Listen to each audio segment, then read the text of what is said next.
करीना कपूर रोजा ठेवत नाही, पण तिचे पती रोजा ठेवतात. मग या इंटरफेथ लग्नात धर्माचा समतोल कसा राखला जातो आणि करीनाने असं नेमकं काय म्हटलं की सोशल मीडियावर चर्चा सुरू झाली.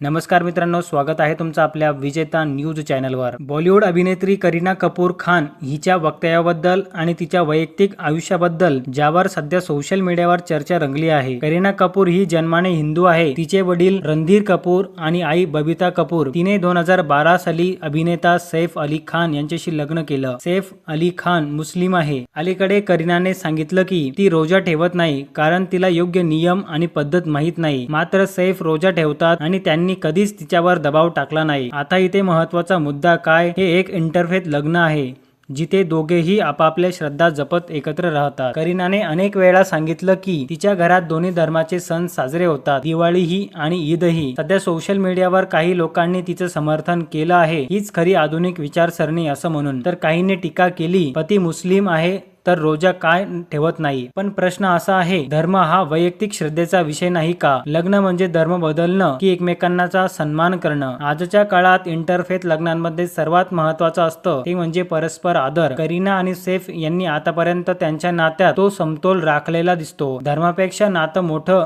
की नाही हा विचार प्रत्येकाने करायला हवा. या विषयावर तुमचं मत काय, कमेंटमध्ये नक्की सांगा. व्हिडिओ आवडला असेल तर चॅनलला सबस्क्राईब करायला विसरू नका. भेटूया अशाच एका माहितीपूर्ण व्हिडिओमध्ये. तोपर्यंत धन्यवाद.